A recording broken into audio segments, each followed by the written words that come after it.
Did you know that MRI is increasingly used in hospitals to obtain precise images of the inside of a patient's body? The MRI market is booming. On average, we undergo 5 MRI scans in our lifetime.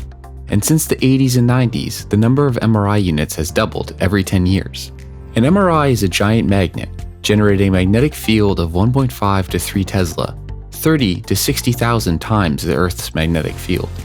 But a magnet means interference with all metal elements.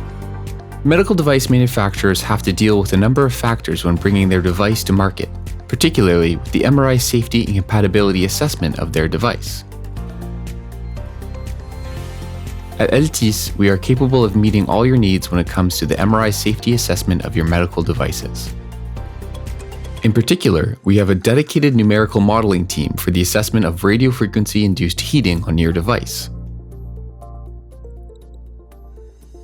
Let's take a hip implant as an example. The concentration of the electric field and currents induced on conductive surfaces will cause induced heating. Then, the surrounding human tissue will heat up. A numerical simulation study is advised and often required to identify a worst-case configuration, the configuration that will generate the most heating among the many possible clinical configurations.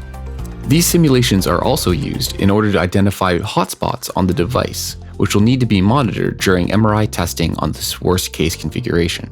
Once the worst-case configuration and hotspots are determined, your medical device is then tested at a laboratory in compliance with the relevant international standards.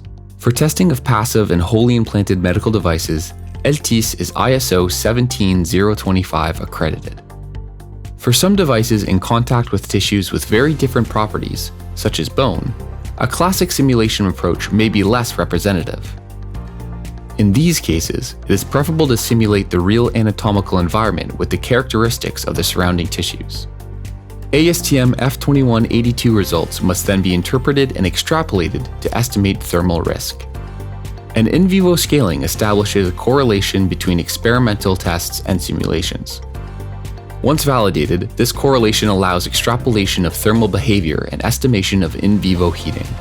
The goal is to convert the temperature increase measured in the phantom into a temperature increase estimated in the human body. At Healtis, we provide customized models adapted to your devices and their implantation context. Once the study is carried out, our technical team then interprets and analyzes the results. Healtis can then assist with a marketing proposal, which is accompanied by a paragraph on the MRI safety of your medical device ready to be included in your IFU. If you have any questions about the MRI assessment of your medical device, reach out now at sales@healtis.com.